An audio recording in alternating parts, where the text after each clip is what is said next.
Nord Stream 2. This is extremely serious thing. I believe that this is not a coincidence, and of course the security questions and the environmental questions are of utmost importance, and of course we have to refuse any deliberate act on energy infrastructure of Europe, and we will be prepared for a robust and united reaction. What do you think about the price? What do you think about the price? So please, can you? I cannot listen to both of you. How disappointed are you that the Commission hasn't come forward yet with a price cap proposal again? I think we are moving forward, and this is important. And as I said, there is no time to lose, and I expect that we will step by step implement further steps. Is there any hope that you could agree a gas cap today? The gas cap is not on the table today, so everything is possible, but I expect that it will be the next point on the agenda. Do you wish more solidarity from other countries like Germany, for example, to do this? I expect the unity and the solidarity. This is the base we need in order to, as I said, we are in the war, and the decisive battle will be this winter. So we need to stay united, and we need to a high level of solidarity. Dobré ráno, dámy a pánové. Dnes máme mnoho důležitých věcí, 3 velmi důležitá opatření na stole. Naše domácnosti, stejně jako evropské firmy, netrpělivě čekají na to, kdy přijme Evropská unie opatření na snížení extrémně vysokých cen energií. Nejen malé a střední firmy, které jsou páteří a hlavní části evropských ekonomik, ale také průmysl volá po rychlých opatřeních, a my můžeme dnes dodat první část. Máme na stole 3 konkrétní věci. Máme na stole opatření ke snížení spotřeby elektřiny, která by měla vést ke snížení cen elektřiny, protože budeme v těch klíčových hodinách spotřebovávat méně zdrojů z té nejdražší výroby, která je dnes výroba z plynu. Druhým velmi důležitým opatřením je zastropování zisků u výrobců elektřiny z levných zdrojů, kterými jsou dnes hlavně jádro a obnovitelné zdroje, které vlastně mohou profitovat z velmi vysokých cen bez toho, aby museli vyvíjet nějaké dodatečné úsilí. Tím třetím opatřením, velmi důležitým, je solidární příspěvek, který se bude kalkulovat ze zisků výrobců energií z fosilních zdrojů. Ale to je pouze první část skládanky. Je to taková okamžitá záplata. České předsednictví udělalo všechno proto, aby poskytlo všem členským zemím dostatečnou flexibilitu, a já musím zdůraznit, bez toho, abychom snižovali naši ambici. My se tady nemůžeme zastavit, my jsme ve válce a přichází zima a domácnosti i průmysl čeká, že ta pomoc přijde okamžitě, a já jsem pevně přesvědčen o tom, že všichni ministři si to uvědomují a že dnes schválíme konkrétní opatření tak, aby mohly být implementovány co nejrychleji, ale samozřejmě také očekávám, že budeme pokračovat a že musíme jednat hned. A hned znamená dnes, možná zítra, ale ne za měsíc. A já očekávám, že komise přijde s dalšími návrhy, zejména pokud se jedná o snížení cen plynu a samozřejmě také pokud se jedná o možnostech, jak co nejrychleji pomoci velkým podnikům a průmyslu. Já očekávám také, že ministři dnes budou požadovat od komise konkrétní seznam s časovými termíny dalších kroků, které je potřeba udělat, a já ze své pozice předsedajícího Radě ministrů pro energetiku svolám tolik mimořádných rad, kolik bude potřeba, abychom tato legislativní opatření schválili co nejdříve. My si dnes také poslechneme Německo, Dánsko a Švédsko. Vyslechneme si jejich pohled na to, co se odehrálo při těch určitě nenáhodných poškozeních podmořských plynovodů Nord Stream 1, Nord Stream 2. Já musím zdůraznit, že samozřejmě otázky bezpečnosti a otázky dopadu na životní prostředí jsou pro nás klíčové a že jakékoliv takovéto útoky na energetickou infrastrukturu Evropské unie nezůstanou bez odpovědi. Děkuji za pozornost. Sorry.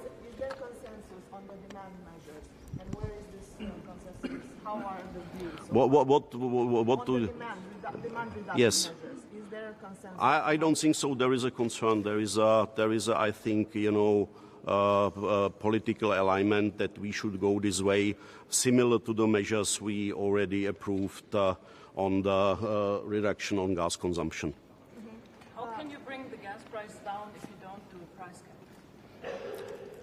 As I said, we will reduce the consumption in the peak hours, which will automatically deploy the most expensive production sources. This is the first step.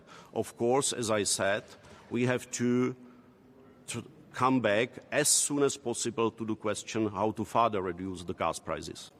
Regarding the price cap on Russian oil, please, is it going to be on the table? It is not on the table, or I don't expect. This is, meanwhile, more a sanction question rather than economic measure in order to help the European households and economies. Sorry? This is my perception. On the Russian gas, that currently the Russian gas does not play the price creation role anymore, as basically the consumption or are negligible. So I don't see it as a measure we have to discuss today, means measures how to help European households and economies. Will you give the Commission a certain timeline to come up with the discussion? I expect the ministers to ask the Commission for the concrete timeline.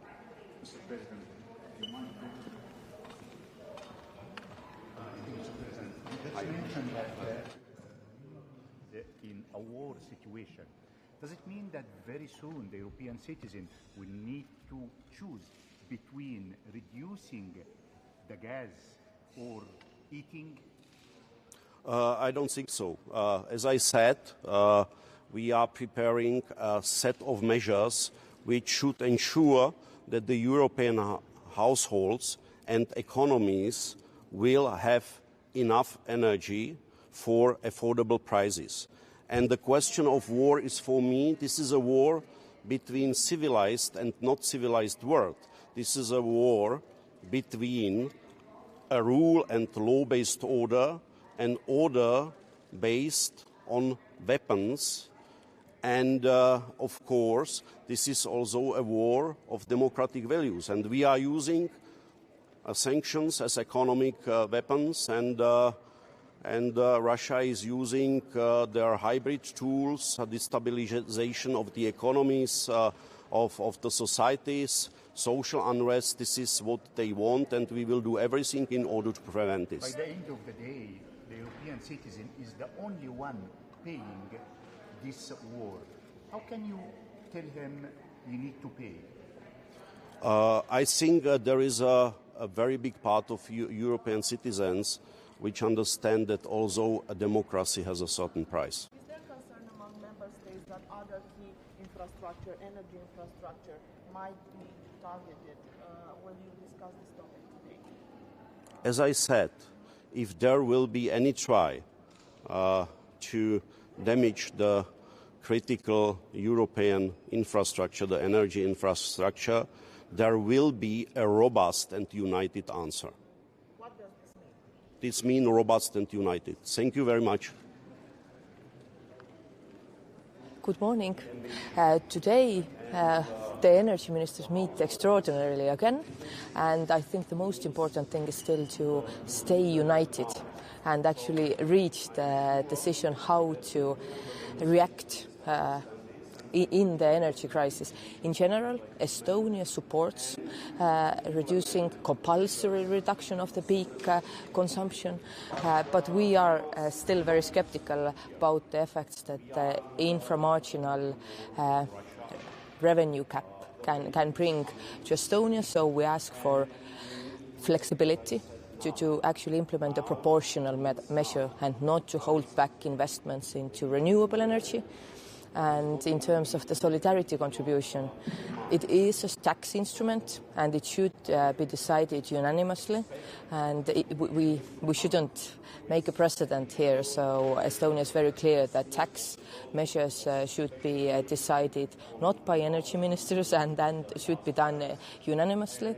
But I hope we can find a compromise, reasonable compromise today. Thank you. Just a quick question, if you allow us.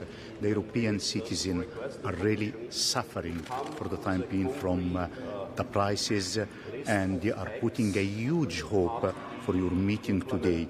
Would you be able to come out today with a real solution for your citizens?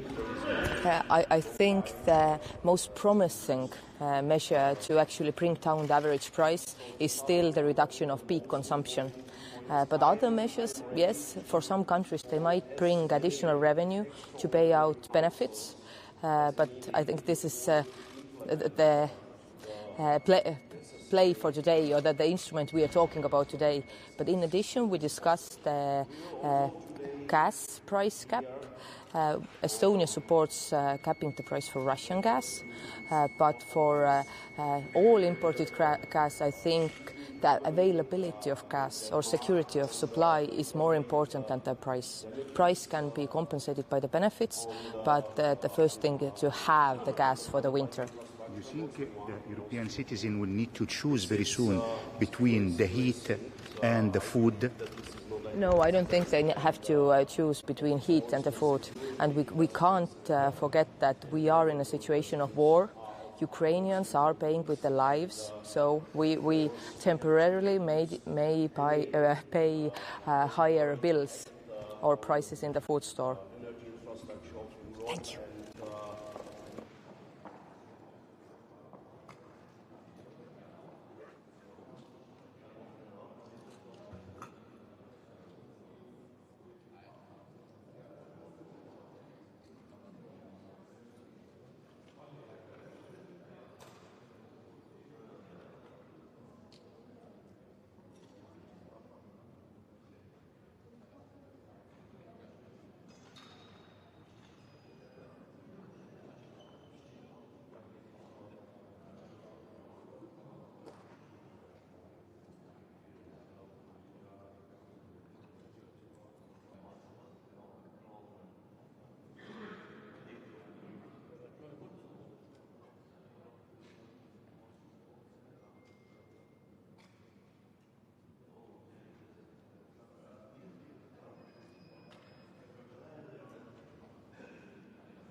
morning. Well, I welcome a meeting today, and I'm very thankful to Czech presidency to organize it. As you may know, we have asked the Commission to prepare some measures to tackle the problems of high energy prices, and I'm very optimistic that we will achieve some agreements today, especially on demand reduction, on inframarginal mechanism, on solidarity contribution, maybe also on some kind of regulation, extended regulation prices to all SME companies. And furthermore, we probably also will have some discussion on price cap on whole gas, not only Russian gas, and I'm quite optimistic that we will achieve another step to secure safer winter for all of us. Gospod minister, nazadnje ste dejali, da so ti ukrepi komisije premehki oziroma preblagi. Ste zdaj zadovoljni oziroma kaj so potrebne še kakšne spremembe? Sem zadovoljen.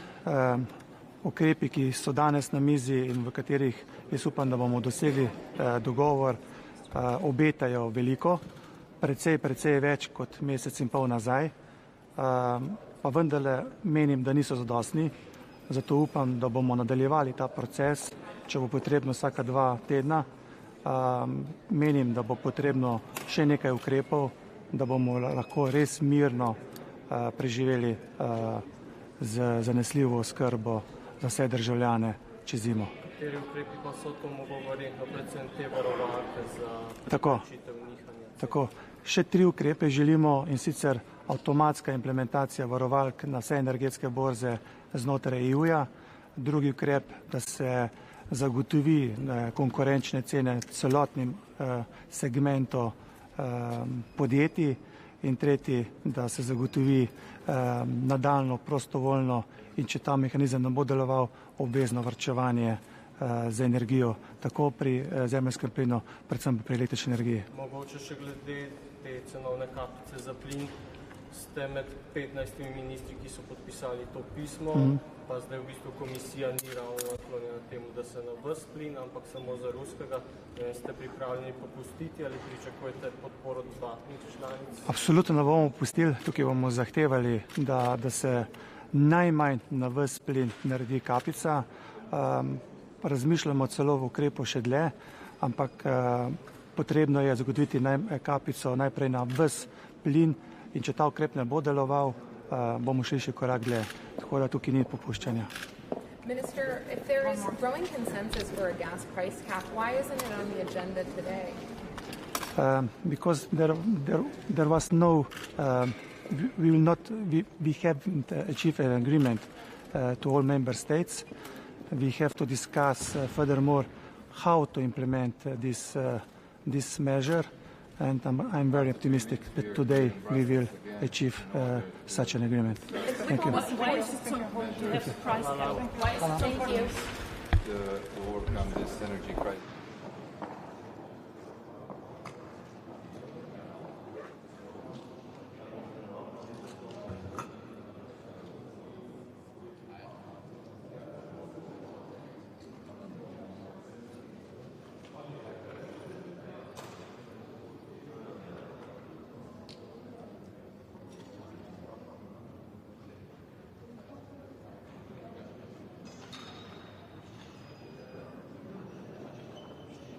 Have to discuss furthermore how to implement this measure. After 3 weeks, we are here in Brussels again in order to discuss potential measures, how to help our citizens to overcome this energy crisis. The most important topic today will be definitely capping the gas price. Croatia fully supports the cap on the price, on the wholesale price, no matter where gas is coming from. All these temporary measures are well, but in order to find a solution to help our citizens and this energy crisis, we need to cap the gas price. So Croatia will today fully support this in the discussions. Thank you very much. Why do we need a price cap only on... What do you answer to that? I'm sorry? There are countries like Germany who doesn't like this cap. What do you I think we all need to go in this price cap direction, because now the price of the gas is formed, relayed on some indexes, and it's all based on speculations. The cost of gas production did not go up, but the prices went extremely high, and that's hitting our economy, that's hitting our citizens, and we need to send a strong message and to make decisions on the price cap, because that's the only way we can help our citizens to thrive in these tough periods. Thank you very much.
Should I stand here?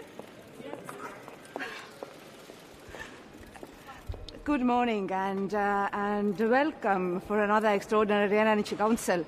I believe that today we will take another necessary step to address this energy crisis.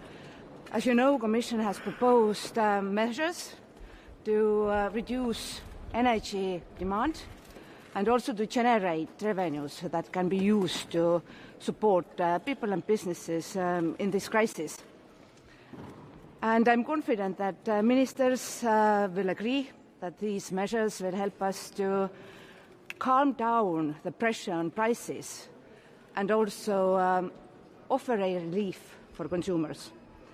So I expect that today we will have a political agreement, and after that we can implement the measures swiftly. But of course, I already expect that you will ask that what are the next steps, because next steps are expected. Last time we discussed the measures that we can use to tackle gas price.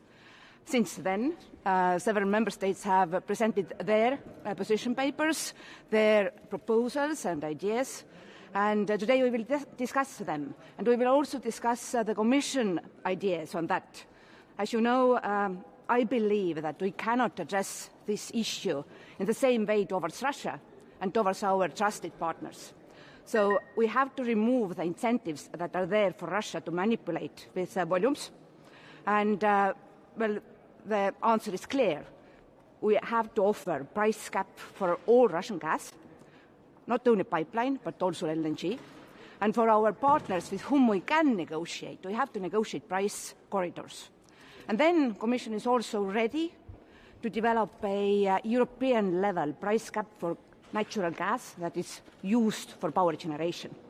But we have to keep in mind that the consequence cannot be the increased gas demand, because we are still facing this situation with our security of supply. And why isn't the gas cap on the table today? I do believe that Commission's role is to analyze and explain what are the necessary preconditions for this kind of cap. We have done so. And then, of course, we have to take into account also the situation with our supply side. So we will discuss with member states if they are ready to step up their efforts to cut the demand, because universal price cap, for sure, demands price cap. You always talk about solidarity. You've always said from day one, we have to work as one unit. When you look at this mega package, we'll put it over there. When you look at this mega package that Germany approved yesterday, it is clear it has unleashed some tensions with countries that may not have the fiscal room. Is this package going in the right direction? Is this sign perhaps that solidarity is beginning to wear off? We do see similar packages. Yes, at lesser extent, but similar packages across Europe. And one of today's proposals is exactly to help member states to generate these funds that they can then use to support their consumers and businesses. And this was the aim behind inframarginal cap, so that power producers whose costs are not so high will add some of their revenues to the fund that then governments can use for exactly these kind of individually designed support schemes. Commissioner, about the gas price cap, you mentioned that you need to discuss with member states. There was already an extraordinary energy council at the beginning of September. What does it take so long for the Commission to come up with a proposal on the gas price cap? Because different member states do expect different solutions, but Commission has to present an idea that has overall broad support. This discussion in the beginning of September was very necessary, and we have to find a way that is acceptable for all the member states, because otherwise EU-level approach will create division. Thank you. Thank you. Do you have any other solution? Can you come up with such a solution that's widely agreed by member states? Well, we will carefully listen what kind of measures majority of member states do expect from us. Thank you, and there will be a press conference because... One last, Commissioner. Most of the measure the Europeans are taking, the politicians are taking, after all, the citizens are the one paying.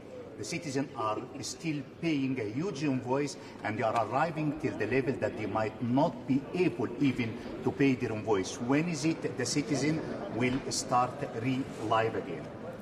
Exactly for that reason, we are generating additional revenues that governments can use for direct support for retail consumers. On top of that, several governments have announced that they will set up a regulated price that is allowed according to the EU rules.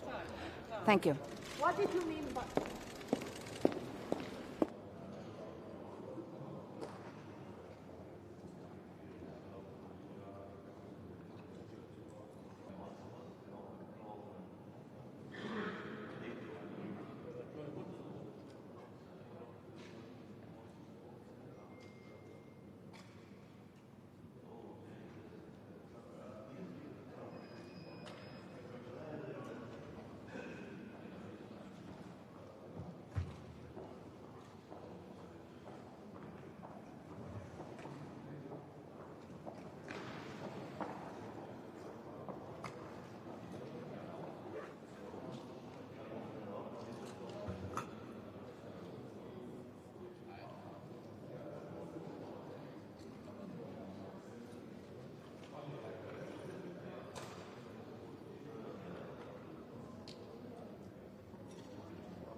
God morgon.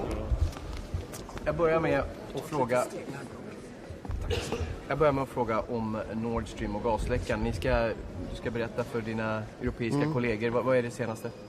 Ja, vi har ju sett att Nord Stream-läckorna har inträffat. Vi ser att med största sannolikhet är en medveten handling. Vi ser det för osannolikt i det här läget att det skulle vara någon annan än en stat som skulle ha kapacitet att kunna genomföra det här utan att bli upptäckt. Den här frågan är viktig för hela Europa och det ska naturligtvis ses utifrån det säkerhetspolitiska läge som Europa befinner sig i. Och det är den diskussionen vi kommer att ha. Jag förväntar mig att vi fortsatt kommer att ha väldigt stor enighet kring den här frågan och också fortsatt samordning med de länderna som vi har runt Östersjöområdet. Åtgärderna då som förmodas klubbas idag, vad kan det få för effekter? Vad kan vi förvänta oss för effekter på priserna på el och energi? Alltså, vi ser 3 huvudsakliga åtgärder. Den ena är minskad förbrukning av el under både höglasttimmarna men också totalt sett. Sker det här koordinerat på europeisk nivå så kan det ha väldigt stor effekt på våra elpriser. För Sveriges del så innebär det att om vi kan minska elförbrukningen på en europeisk nivå så kommer gasen som är så pass dyr aldrig att bli del av vår energimix och därmed så minskar eller till och med helt försvinner då gasens effekt på våra elpriser. Det är en av åtgärderna. Det finns en åtgärd om att ha ett pristak när det gäller elproduktion och det pristaket ligger väldigt högt men där är det viktiga att man kan återföra övervinster som uppstår på marknaden till konsumenterna. Det påminner en del om den högkostnadsskydd som Sverige har presenterat och i den riktningen. Och den tredje åtgärden det är rikta sig mot just fossila bränslen. Att man ska plocka övervinsterna från fossila bränslen och kunna återföra till konsumentkollektivet. 15 av 27 medlemsländer har skrivit ett brev till kommissionen. Man vill se ett pristak på gas. Sverige har inte skrivit på. Varför? Pristak på gas kommer att vara en intressant diskussion att föra. Det viktiga är att om man sänker priset på gas genom att sätta ett pristak så måste det kombineras också med förbrukningsminskning. Man måste samtidigt börja antingen portionera ut gasen eller införa någon form av ransoneringssystem för gasen. För annars så sänker man kostnaderna och gasen som Europa har väldigt liten egen produktion av tar slut och då står Europa inför mycket svårare läge. Så den diskussionen kommer att fortsätta. Sen kommer det vara en diskussion också om hur det i så fall ska finansieras. Om ett land som Sverige som knappt använder någon gas ska behöva vara med och finansiera en sån åtgärd så är det naturligtvis inte lika intressant utifrån vårt perspektiv. Så det kommer vara väldigt viktigt att den här diskussionen och hur det ska genomföras från också återförsäljarled hela vägen till konsument verkligen ger effekt och därför så kommer den här frågan diskuteras vidare. Angående pristaket, man pratar ju om ett dynamiskt pristak som ändå skulle kunna ligga över andra regioners priser. Tror du att det ändå skulle kunna leda till att Europa får se ett mindre utbud av gas?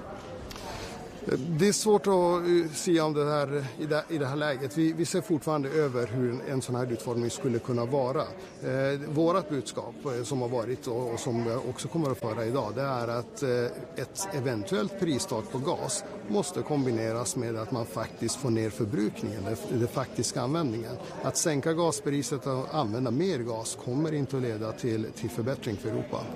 När det gäller åtgärderna då, som ni förväntas besluta om, intäktstaket eller pristak på icke-fossil energi, där finns det ju en tanke om att man liksom ska fördela de här inkomsterna mellan EU-länder. Kan Sverige tänka sig att plocka in övervinster och sen ge bort till något annat land? Vår tolkning idag är att det inte kommer att vara aktuellt för Sveriges del och vi har velat också förtydliga det här regelverket. Men det vi ser det är att de övervinster som vi plockar in i så fall, det går till svenska konsumenter. Varför då? För kommissionen har ju ändå uppmanat medlemsländerna att bilateralt dela med sig om det är ett land som plockar in mer övervinster än något annat. Ja, men vi ser också att det vi gör här i Sverige, vi har inga priszoner som sträcker sig som flera andra länder har över landsgränserna. Våra elpriszoner är internt i Sverige och det är här vi ser också hur vi i Sverige har också de priserna som i så fall uppstår och att de tas från svenska konsumenter i våra priszoner, då ska de gå tillbaka till våra konsumenter i Sverige. Och det här intäktstaket, alltså Sverige har ju plockar in flaskhalsintäkter.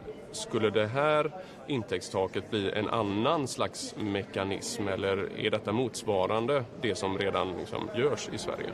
Vi får se över det närmare, men än så länge så är det ganska motsvarande det som Sverige anser att göra, det uppdraget som regeringen har gett till Svenska kraftnäten att genomföra. Sen kan det finnas andra delar av det som tillkommer. Så nivån på 180 euro per megawattimme, det skulle vara någonting som skulle kunna införas i dagens svenska system? Alltså av våra energislag som vi har i Sverige som producerar el så är det väldigt få, om knappt någon, som producerar för dyrare än 1 krona per kilowattimme. Alltså 100 euro per megawattimme i så fall. Eller ja, 1 krona per kilowattimme. Så 1,80 som nu diskuteras ligger en bra bit ovanför. Däremot så finns det kraftslag. Det kan vara biogasen som ligger en bit över. Och där har vi varit väldigt tydliga med att när det är den typen av energislag som är förnybara, som biogasen som är viktiga, så ska de undantas från det här regelverket. Det gör att det finns fortsatt en investeringsvilja, en vinstmöjlighet på förnybara källor som vi ser som är lönsamma, men samtidigt som man kan ha möjlighet att plocka över vinsterna tillbaka till konsumenterna. Minister, what do you suggest European Union should do in order to protect its energy infrastructure after destruction of Nord Stream? So we need to first of all investigate properly what has happened and why currently I don't want to speculate on who or why has been the reason for the explosions we've seen at Nord Stream gases. What we have seen is that it's highly unlikely that it's very likely that it has been done deliberately and not by accident, and it's very unlikely that it's been done by anybody else than a state without being detected earlier. And this should be seen from the current security situation that Europe is in. So other than that, I don't want to speculate currently on what the next step should be. Is Sweden going to make any special steps to protect your energy infrastructure? We have several of our governmental authorities that are investigating and also taking steps to secure our energy security and security of supply. Yes. De här åtgärderna som kommer nu är ju tillfälliga. Hur ser du på risken att det här blir en permanent marknadskontroll av energimarknaden? Det finns en separat diskussion som pågår hos kommissionen om en långsiktig förändring av energimarknaden, elprismodellen och energimarknaderna. Det behöver ses över, för det vi såg i den här situationen att den marknadsmodellen som finns nu klarar inte av krissituationer som det till exempel uppstod nu. Men det är en mer ordnad, långsammare diskussion som pågår hos kommissionen som så småningom kommer att landa i en förnyad marknadsmodell, troligtvis en ny marknadsdesign. Så att jag ser inte att just de här tillfälliga åtgärderna kommer nödvändigtvis att bli det vi ser i framtiden, utan det pågår en separat diskussion. Om det finns några lärdomar från de här tillfälliga åtgärderna att ta med i det arbetet så kommer det säkert vara välkommet, men det pågår en separat diskussion kring redesignen eller omdesignen av elmarknaden. Och när det gäller tajmingen här, hur är det svårt att samordna med olika lagstiftningsprocesser? Vi har ju skattelagstiftning blir det i Sverige men inte i Tyskland och så vidare. Exakt, alla medlemsländer har ju olika lagstiftningar, så att även om EU-kommissionens bild är att en del, till exempel solidaritetsbidraget, inte skulle vara skatt, så kan det vara medlemsstater där det här i den medlemsstatens regelverk kan bara ses som skatt. Och är det så att i Sverige att det ses som skatt, så kommer troligtvis nästa regering behöva ta det här då till riksdagen på något sätt för att kunna hantera det. Men jag konstaterar att det vi gör nu är otroligt viktigt, och vi har tagit avgörande steg för att kunna sänka priserna för svenska elkonsumenter och energikonsumenter. Men det är inte färdigt. Det kommer att krävas många fler åtgärder. Det kommer att krävas att denna regering men även nästa regering är beredd att vidta de åtgärder som behövs för att dra det här i hamn. Åtgärderna ni beslutar om här idag, de går ju väl längre, alltså när det gäller skatt på övervinster för energibolag, den här solidaritetsbidragen från fossila energibolag, de går ju längre än de svenska åtgärderna. Kan man vänta sig då att Sverige går vidare på de här områdena också, så att beskatta då? Ja, vi ser över just nu alla de här åtgärderna som diskuteras och vad vi kan göra för att på bästa sätt kunna minska kostnader för svenska konsumenter naturligtvis. Så att vi ser över vilka delar och på vilket sätt, men det är en kombination av alla de här åtgärderna som kommer ge den bästa effekten troligtvis för våra konsumenter.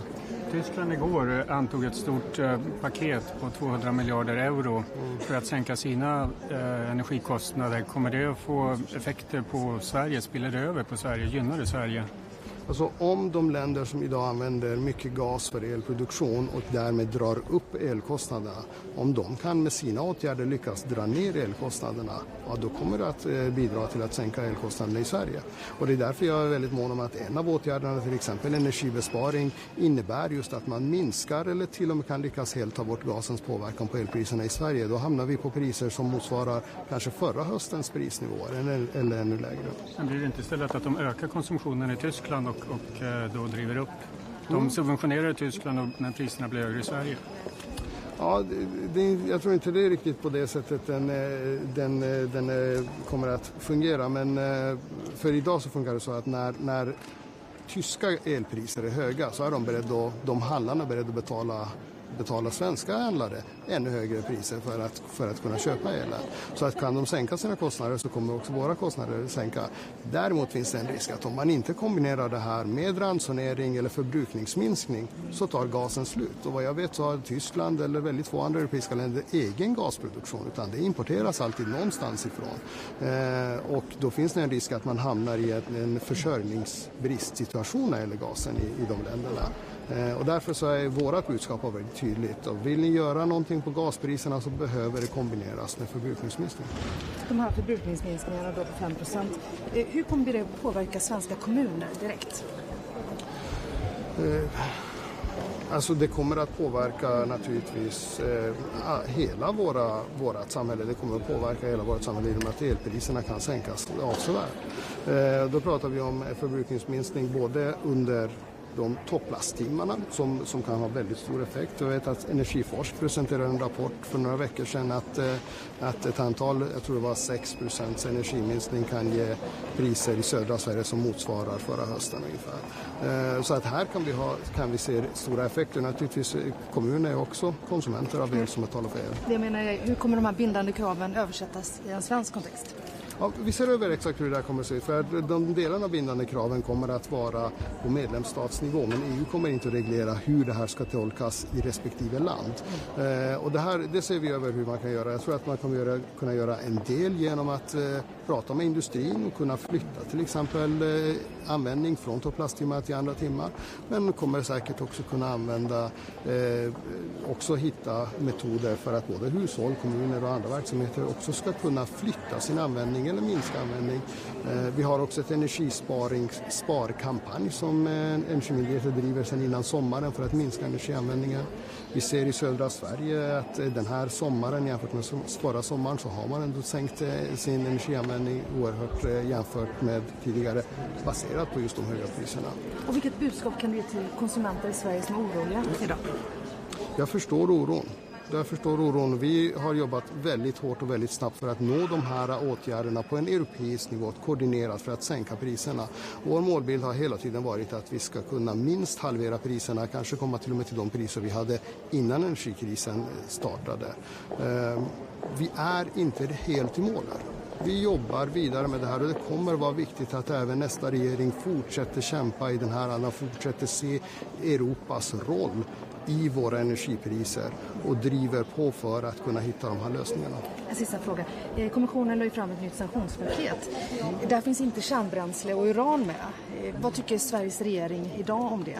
Ska det komma med i någon annat sanktionspaket? Så Sveriges nuvarande övergångsregeringen som sådan har inget nytt ställningstagande, men jag konstaterar att det tidigare ställningstagandet är att Europa måste frigöra sig från rysk energiimport och det innefattar även kärnbränsle. För egen svensk del så har ju våra producenter som använder kärnbränsle valde tidigt att avsluta sina inköp frivilligt från Rosatom och därmed så har regeringen inte behövt vidta någon vidare åtgärd. Tack för det. Skulle vi gå till Hello. Hello. Hello. So another important meeting. So today we will decide on taxing the extraordinary benefits of oil and gas companies. That is not millions, that's billions, which we can then bring back to the consumers and to industry.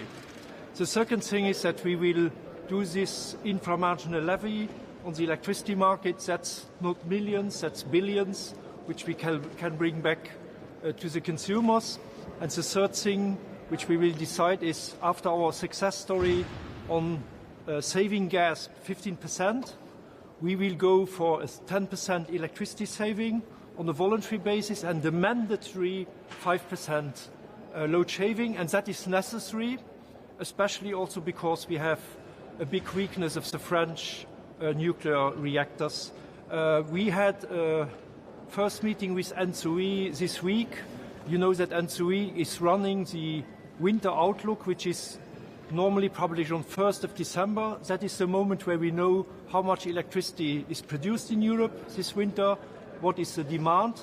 So we have urged NSOE to come earlier, so probably half of October, with a more detailed view on where we are on electricity this winter, knowing that beneath gas we have also the problem with the failing nuclear reactors in France. And for that it's important that we go for this 10% electricity saving and then also the load shaving.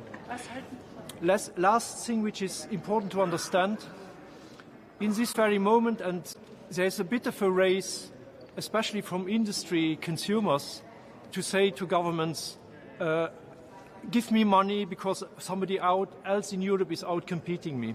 We have to stop that race. And therefore, my message today is also, EU Commission needs a new temporary crisis framework, and I have full trust in Commissioner Vestager that she will put an end to this insane race from different governments to outcompete other governments in such a difficult moment in Europe. So that's the next frontier, to get more solidarity and to stop this infighting among ourselves. Was halten Sie von einem Preisdeckel auf Gas? A wholesale market cap has risks. What happens when the clearing is not happening? Who will then decide where gas goes? European Commission to decide, okay, I get a phone call from Bulgaria, can you send me 3 BCM? Look, I think this is a system which can be very, very difficult to administer. The really important thing is we need to sit down with Norway and some of the other pipelines. That is 60% of our gas. Okay, so the gas was 20 euro megawatt hour. Now they get some days 250. I think there is a way in between. If they would get 100, 120, that would already be much better than they had forever before. The second thing is the LNG market. The game changer on the LNG market is US. So I think we need to talk to Biden. This is, especially after the blasts of this week, the sabotage, I think this is now a security issue for Europe, and US has to be solidary with us.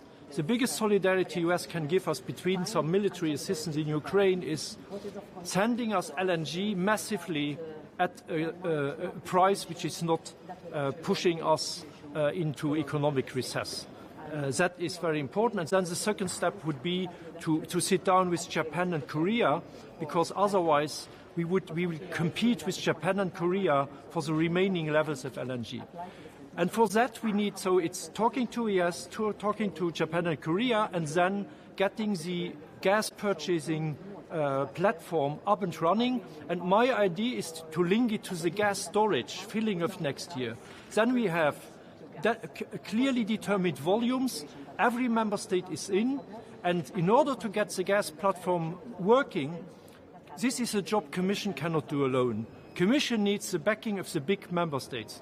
Germany, France, Austria, Netherlands, maybe Spain. These 5 are 60 or 70% of all, and Italy, that's 60, 70% of all the gas buying into Europe. So, and they have to sit down and to make this gas purchasing platform work finally. France and Italy are supportive of the gas price. That's all I have to go. Thank you. Yeah, that's a technical detail, but we will have a look at it. We will discuss it. Ich gebe die Schläge hin, aber das nicht. Es sind zwei große Sujets die CAP auf den Surplus. Als wir haben das für Lützburg dran, dann hat Lützburg doch schon mal die Länder, die da noch giffen, Lützburg müssen das bezahlen, weil sie die Surplusen abkassieren, sind doch schon die Gespräche. Also das so, dass wir zu Lützburg pure Wandmühlen haben, die da drin fallen, pure Solären lernen. Das ist aber auch so am Text, dass da dran steht, dass unsere größten also da, wo wir den Strom hier kriegen, am öffentlichen Netz, das Deutschland, da so passt es dran, dass man mit Deutschland also durchsetzt, für zu gucken, ob man mit ihnen da als Pfannen, sie werden viel mehr sauber kriegen, dann muss man gucken, wo man da landen. Das ist am Text und das ist auch gut, dass da am Text dran ist. Nach einer Frage, ein anderer größter Streitpunkt heute wird der CAP Gaspreis sind, da sie 15 Länder bis Rose, weil die Kommission sich Jobzeit von denen Länder gestaltet hat, die skeptisch sind, wie Lützburg auch, die dagegen die Gaspreise. Wie geht ihr an die Diskussion ran? Ich meine, 15 sind da fehlt das Ball eine Majorität. Wie kann denn da eine Lesung fallen? Also ich lausche den zwei Seiten noch und ich habe an meinem CAP Proposen für sie zusammen zu bringen. Morgen hat man die 5 geringen Energieminister zusammen und wir haben da pure Ideen entwickelt. Okay, da sind wir gespannt. Mr. Diola has one quick question. Only one. Only one. Game changer on the LNG market is the US. So I think we need to talk to Biden. This is. We're looking forward to find a solution among all the member states. Obviously, collegiality is needed in this very exceptional time, and solidarity is required. What is of concern to us is that there might not be solutions that will actually alleviate the issue for all the member states. And we are looking for solutions that would actually alleviate the problem for everyone.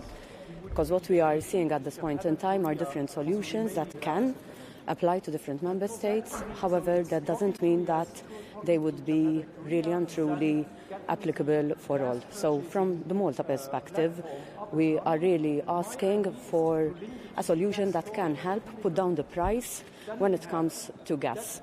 Unfortunately, we are not seeing a situation that can help put down the price for gas, and we will continue pushing in that direction with all the member states that have the same position as ours.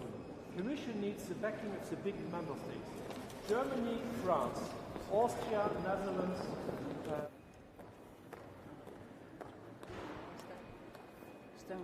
Muy profesional. Muy buenos días a todos.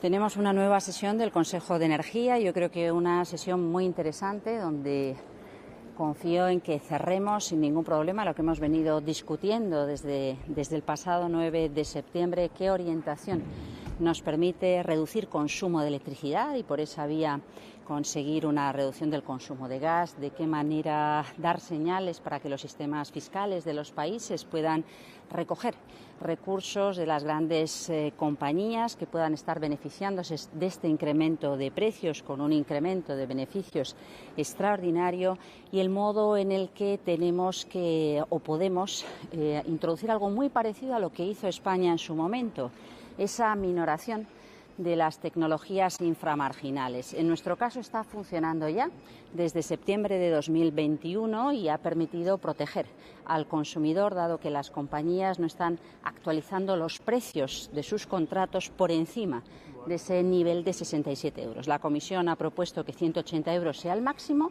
pero deja que cada Estado miembro pueda fijar para cada tecnología cuál es la cantidad que considera razonable. Así que nuestro mecanismo seguirá siendo aplicable en los términos en los que viene funcionando desde septiembre. Tendremos otra discusión importante y es el modo en el que podemos cambiar el peso de la referencia fundamental en los mercados de gas, el TTF holandés, para para lograr una reducción del precio del gas. ¿Por qué esto es clave? Porque en el fondo toda la contaminación que estamos viviendo en los precios de la energía está muy vinculada a la referencia que utilizan los operadores en los mercados de gas como precio base al que comprar y vender ese gas. Por tanto, si logramos cambiar esa referencia, si logramos que la referencia sea mucho más ajustada a los costes reales de producción, lograremos inducir una reducción muy importante del conjunto de los precios energéticos. Es una discusión sensible. Algunos Estados miembros consideran que esa señal de precio, límite máximo de compra, precio de compra de gas, debe aplicarse solamente al gas ruso.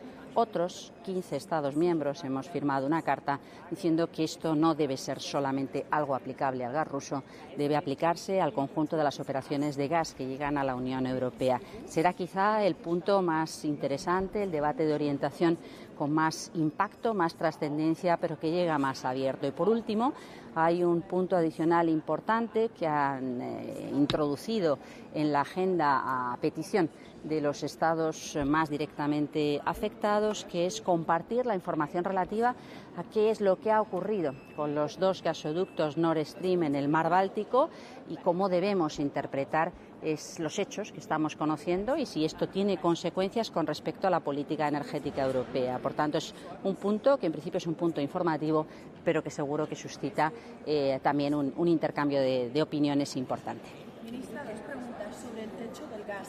Hablamos de debate, por lo tanto entendemos que de aquí hoy no saldrá nada, no habrá ningún acuerdo de ningún tipo sobre el techo. Y cuando Alemania ayer saca un paquete que es enorme de ayudas, enorme en cantidad y incluso la magnitud que tienen los sectores que toca, es el fin de la unidad en Europa, cada uno tirará por el suyo y el que más tenga colchón fiscal más pondrá sobre la mesa.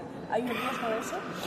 Nosotros venimos diciendo desde hace más de un año que es importante tomar medidas conjuntas a nivel europeo para evitar la distorsión de cada cual haciendo lo que puede en función de cuál sea su espacio fiscal. Alemania está reaccionando a un problema serio, que es que sus compañías proveedoras de gas habían comprometido entrega de gas a un precio tomando en consideración el precio al que compraban el gas ruso de tubería, cosa que hoy no existe. Por tanto, tienen que aprovisionarse a un precio mucho más elevado y no pueden trasladar ese coste a sus consumidores, así que estarían en riesgo de quiebra. Por tanto, la inmensa mayoría de ese paquete de ayudas que propone Alemania viene precisamente a cubrir ese diferencial. Bueno, hay que ver qué es lo que ocurre y hay que ver cómo lo valora la Comisión. Me parece que políticamente es indudable que tenemos que trabajar para que se mantengan los esfuerzos no solamente de respuesta unida, sino que preservemos algo que ha sido fundamental en la construcción de Europa, que es condiciones equivalentes en un mercado interior que debe ser común para todos, sin distorsiones, primera cosa. Segunda cosa, el hecho de haber dedicado décadas a una convergencia entre los distintos países, entre las sociedades de los distintos países, y que no puede quedar trastocada en un momento como este. Yo estoy segura que la situación que está atravesando Alemania es una situación extraordinariamente complicada, por tanto hay que entender que tome medidas excepcionales. Evidentemente habrá que ver cómo de compatibles y de congruentes son esas medidas excepcionales o si puede haber algún riesgo de generar distorsiones en el mercado interior, y esa es una función que corresponde en principio a la Comisión y por ahora, como digo, cautela, comprensión con respecto a la situación excepcional que está viviendo Alemania, cautela con respecto a cuál sea la valoración final que haga la Comisión. El techo de gas, debate pero no acuerdo. Perdón, sí. Bueno, yo creo que hoy vamos a tener un debate efectivamente muy interesante. Yo creo que este fue un debate que ya se suscitó a principios de septiembre y estamos decepcionados con la propuesta, con la no propuesta que todavía ha hecho la Comisión. La Comisión evidentemente sabe que es un tema sensible y no acaba de encontrar cuál es el espacio en el que todos los Estados miembros podamos responder positivamente. Por tanto, es bueno que se suscite un debate que nos permita orientar qué es lo que hacer a este respecto. ¿Eso qué significa? Significa que efectivamente hoy no salimos con una conclusión definitiva en un texto que pueda ser implementado inmediatamente, pero sí espero que podamos salir con una orientación muy clara sobre qué ocurre, qué hacemos con respecto a ese precio, ese corredor de precios o ese índice que se tome como referencia en Europa en sustitución de algo que ya no responde responde a la realidad. El índice TTF ya no está respondiendo a lo que son las operaciones y el coste que están detrás de las operaciones de compra de gas y, sin embargo, está generando enormes distorsiones en nuestros precios en Europa.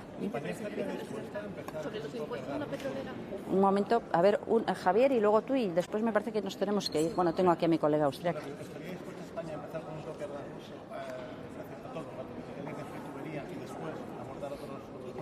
Bueno, yo creo que hay que ver exactamente cómo se plantean las cosas. Nosotros creemos que es importante trabajar en el cambio de referencia utilizada por los operadores europeos, por eso el énfasis en que el TTF no puede ser el que marque los precios de los contratos en la importación o en los contratos dentro de la Unión del Espacio Europeo.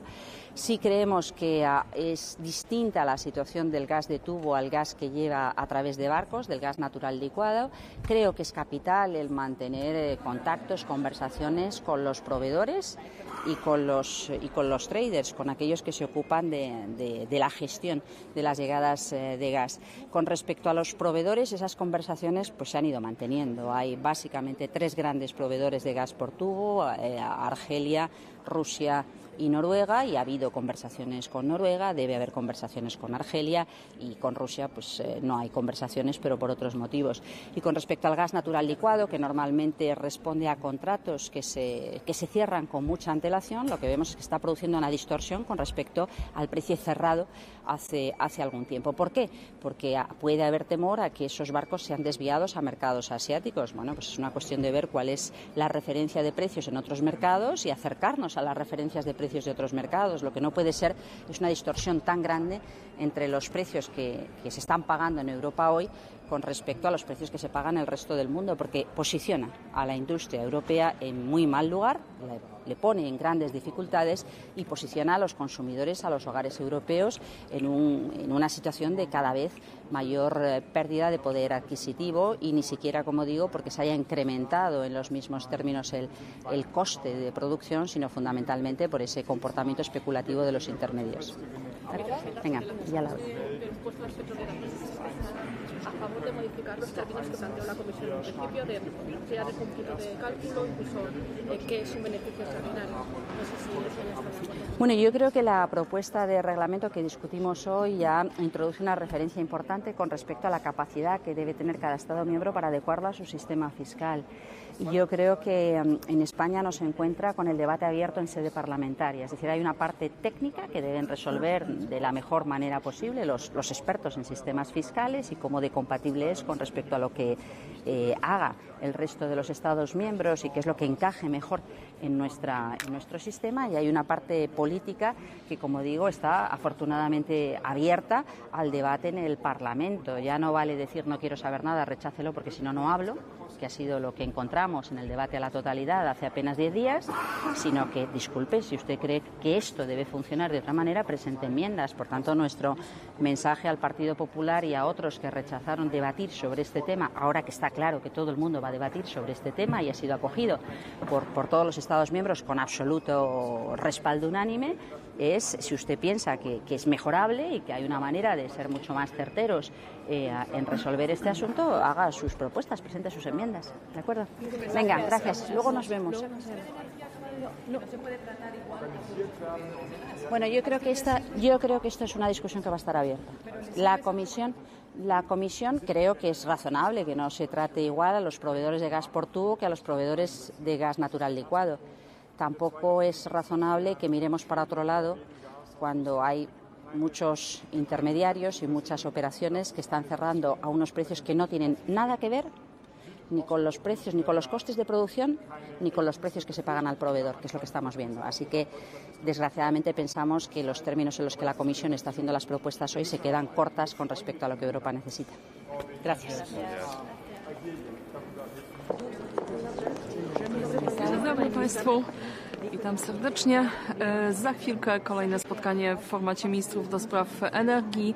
Niezmiennie temat, który jest najważniejszy dla wszystkich państw, wysokie ceny energii, wysokie ceny gazu. Ostatnio umówiliśmy się też, był to polski wniosek, żeby spotkać się pilnie i przedyskutować i podjąć decyzję. Dzisiaj nie będzie formalnych głosowań. będzie znowu dyskusja z nadzieją na przyjęcie, z nadzieją ze strony Komisji na przyjęcie stanowiska ogólnego. My jako Polska mamy poczucie, że na swoim poziomie zrobiliśmy bardzo dużo. Wczoraj przyjęta ustawa o zamrożeniu cen energii w limitach 2000 kWh z mechanizmem zachęcającym do oszczędności. Przygotowujemy rozwiązanie, które by zapewniało sprawiedliwy system dystrybucji nadmiernych zysków, ale też wsparcie z tych środków dofinansowania użytkowników prądu, użytkowników gazu i ciepła. Przygotowaliśmy już rozwiązanie dla ciepła. Czekamy teraz na te rozwiązania, które mogą być przygotowane wyłącznie na poziomie europejskim. I tutaj duże rozczarowanie w tej propozycji, która się pojawiła na stole. Nie ma nic na temat cen gazu. Ostatnio tą propozycję poparło 15 państw. Pod listem, który wspólnie przygotowaliśmy, również 15 państw. To są te poparcia formalne. Wiele państw nie złożyło swojego podpisu, ale popiera tę propozycję. Dzisiaj jeszcze mieliśmy dodatkowe poranne spotkanie. Liczyliśmy bardzo starannie. Mamy większość. Więc dzisiaj, gdyby ono się pojawiło na stole, ta cena maksymalna na gaz znalazłaby poparcie większości państw europejskich bez zbędnych dyskusji. Dlatego też będziemy na początku zgłaszać wniosek formalny o włączenie tego w porządek. Mamy gotowe propozycje przedyskutowane przede wszystkim w tej grupie Polska, Belgia, Włochy, Grecja i to jest dzisiaj najważniejsze. Oczywiście redukcje zużycia są istotne, każde państwo ma swoje narzędzia, żeby to robić, ale redukcje zużycia nam nie zmniejszą ceny, a dzisiaj mierzymy się z ceną i z tym musimy walczyć. Tu musimy znaleźć skuteczny instrument. W tej propozycji nie znalazł się też żaden mechanizm, który wpływałby na system kształtowania cen energii.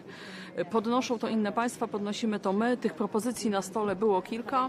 Była francuska, jest funkcjonująca iberyjska, jest polska. Nie ma tego odzwierciedlenia w tym dokumencie, więc też będziemy to dzisiaj podnosić. Ten inny system kształtowania cen, wyłączenia gazu, czy też zapewnienia systemu redystrybucji pomiędzy źródłami, tak jak my proponowaliśmy, zbliżenia ceny do ceny wytwarzania, to jest coś, czego na dzisiaj rynek polski, rynek europejski potrzebuje. No i będziemy też podnosić, tak jak ostatnio, że wiele tych rozwiązań typu podatek od zysków nadzwyczajnych, który oczywiście w Polsce wprowadzamy, czy też ta opłata solidarnościowa wpływają na system fiskalny. To jest rozwiązanie fiskalne. Powinno być przyjęte jednomyślnością, niekwalifikowaną większością głosów i ten wątek formalny będzie podnoszony przez nas i przez kilka innych państw. On jest niezwykle istotny. My nie mówimy nie tym podatkom, ale natomiast nie potrzebujemy tutaj Komisji Europejskiej. Jesteśmy sobie w stanie samodzielnie takie rozwiązania przygotować. Ostatnia debata, szczególnie w zakresie tych uwolnień, bezpłatnych uprawnień, miała miejsce. Tego też nie ma w tym dokumencie. Jeżeli chodzi o ETS, to też dzisiaj będziemy podnosić. Natomiast kluczowe jest dzisiaj zajęcie się cenami gazu. Tego nie ma w tym dokumencie. Jeśli na stole będzie, jest propozycja Komisji Europejskiej obowiązkowej redukcji zużycia energii elektrycznej, plus jeszcze w tym pakiecie oczywiście są te opłaty solidarnościowe, unijne podatki, opłaty od firm energetycznych. Czy Polska będzie za, czy przeciwko? Jeśli będzie obowiązkowej redukcji, jeśli będzie. Dzisiaj głosowania nie będzie, natomiast w tym stanowisku ogólnym wyrazimy sprzeciw nie dlatego, że nam się nie podobają takie pomysły. My takie pomysły też w Polsce mamy i je wdrażamy, ale jesteśmy przeciwni tej kwalifikowanej większości i tym rozwiązaniom na poziomie europejskim. Każde państwo, i obowiązkowym oczywiście, każde państwo może takie rozwiązania wprowadzać i wprowadza. Nie ma potrzeby, żebyśmy dyskutowali na forum unijnym czy 20, czy 30. Każda gospodarka jest inna, miks energetyczny jest inny. Możemy sobie przygotować pakiet zaleceń, jakiś toolbox z wymianą dobrych praktyk, potem sobie to nawet monitorować na poziomie europejskim. Natomiast nie widzę żadnej potrzeby, a wręcz jesteśmy przekonani, że to jest też niezgodne z prawem unijnym. To też jest wpływanie na miks. Jeżeli redukujemy na jednym źródle, zwiększa się inne źródło, więc po raz kolejny jednomyślność. Nie widzimy potrzeby też, żeby godzinami dyskutować o tym, tak jak dzisiaj, podczas gdy mamy wysokie ceny prądu, mamy wysokie ceny gazu, a tym się formalnie w tym porządku dzisiaj nie zajmujemy, tylko dyskutujemy, ile i jakich redukcji. Do niczego nas ta dyskusja nie doprowadzi. Myśli Pani, że pułapy cenowe są możliwe pułapy cenowe? Bo ja wczoraj rozmawiałam z dyplomatami z kilku krajów, które podpisały list. Jest wielkie oburzenie i irytacja 15, że Komisja nie uwzględniła tego w propozycjach. Myśli Pani, że jest szansa, skoro ten papier, który Komisja wczoraj opublikowała, raczej sugeruje, że chyba nie jest skłonna. Komisja nie jest skłonna, ale jeżeli jest 15 państw plus kilka innych, które popierają, nie można nas zignorować. Będziemy teraz na tej sali, będziemy bardzo wokalni. Mieliśmy poranne spotkanie koordynacyjne, na którym przygotowaliśmy też plan na początek tego dzisiejszego posiedzenia. Będziemy formalnie składać wniosek o to, żeby było to przedmiotem debaty. Mamy też pomysły, mamy wypracowany dokument. Sporo czasu spędziliśmy, szczególnie w gronie tych 4 państw i na poziomie ministrów, i na poziomie ekspertów. Jest dużo pomysłów, które można wdrożyć. Ten cap, czy też inny system kształtowania cen gazu, bo to niekoniecznie musi być cap jako kwota, ale oderwanie od TTF-u tej ceny, która dzisiaj nie jest akceptowalna, na pewno znajdziemy porozumienie. Wystarczy, że Komisja da nam na to przestrzeń. My jako państwo się porozumiemy. Niestety tutaj inicjatorem może być jedynie Komisja. A stanowisko Niemiec, jak pani ocenia? Pytanie, można? Dlaczego pani zdaniem Komisja Europejska nie jest skłonna, żeby ten pułap cenowy zaprezentować? Wiadomo, że przeciwne są też Niemcy, Holandia, Dania, no i w Brukseli jednak mówi się, że być może broni właśnie interesów Niemiec. Takiego przekonania, że przeciwni są Niemcy, nie mam, ponieważ nie tylko te państwa, które się podpisały na tym liście, popierają to rozwiązanie. Na pewno to rozwiązanie jest skomplikowane. Na pewno to nie jest takie proste powiedzenie redukcja 20, podatek 30. Ono wymaga pracy. Te rynki gazowe, czy to LNG, czy te przesyły rurociągami się od siebie różnią, więc wymaga głębszej refleksji i przygotowania trudnej propozycji i trudnego dokumentu, ale my tu nie jesteśmy od prostych rozwiązań, bo jesteśmy w bardzo trudnych czasach i państwa taką gotowość mają, tą gotowość wyrażamy i mamy nadzieję, że dzisiaj Komisja do tej ambicji naszej dołączy. A czy w takich trudnych czasach powinny być 2 rozwiązania w czasie jednego posiedzenia Sejmu w kontekście energii? Mam na myśli najpierw ustawę odnośnie regulowanych cen, a potem tych ilości oszczędzania, a potem to obligo giełdowe, które zostało zniesione. Czy to nie świadczy o chaosie, pani minister? Trudno odpowiedzieć na to pytanie w sposób racjonalny, bo rozumiem, że ono też zakłada jakiś limit czasowy na tą dyskusję. My takiego limitu w Sejmie wczoraj nie mieliśmy. Tu mamy limit czasowy. Mamy 3-minutowe wypowiedzi ministrów, jednodniowe spotkanie. Jak Państwo widzicie w Sejmie, my nie mamy limitów czasowych. Jesteśmy do dyspozycji, pracujemy i tak wczoraj te rozwiązania były przyjmowane. Wszystkie komisje, które były potrzebne, odbyły się. Zresztą przypomnę, że obligo też przeszło kilkumiesięczne konsultacje. To nie jest szybki projekt. On był wcześniej w Komitecie Stałym, był na Komitecie Ekonomicznym, był na Radzie Ministrów dwukrotnie i pojawił się w Sejmie po długich konsultacjach. Natomiast co do tego rozwiązania 2000 kWh, my go potrzebujemy teraz. Za chwilę proces taryfowania. Obywatele muszą wiedzieć, jak będą wyglądały ich rachunki w kolejnym roku, ale też przygotowywać się do oszczędzania, bo ten jeden z mechanizmów będzie wdrażany łącznie z ostatnim kwartałem tego roku, więc absolutnie jest to rozwiązanie na czas i dokładnie w tym momencie, kiedy się powinno pojawić. Dziękuję bardzo. Do widzenia.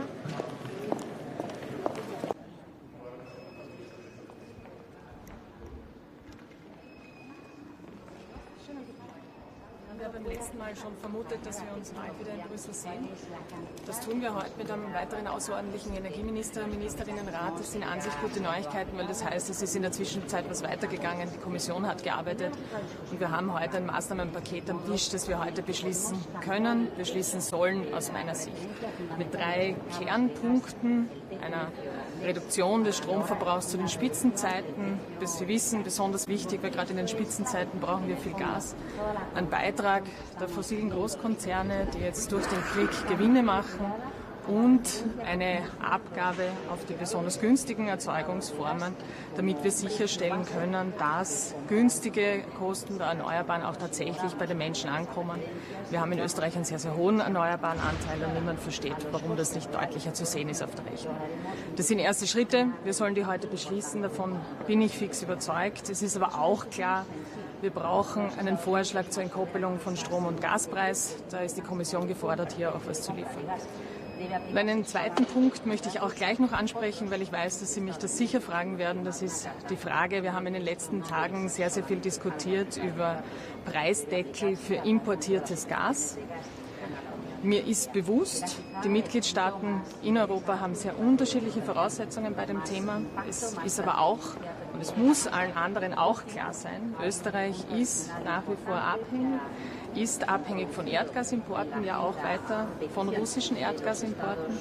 Und ich habe in allen diesen Vorschlägen keine Sicherheit gesehen, wie garantiert wird, dass unsere Lieferpartner weiter nach Europa ausreichend Gas liefern, wenn wir nicht mehr bereit sind, den verlangten Preis zu zahlen. Und in so einer Situation hat für mich Versorgungssicherheit die oberste Priorität.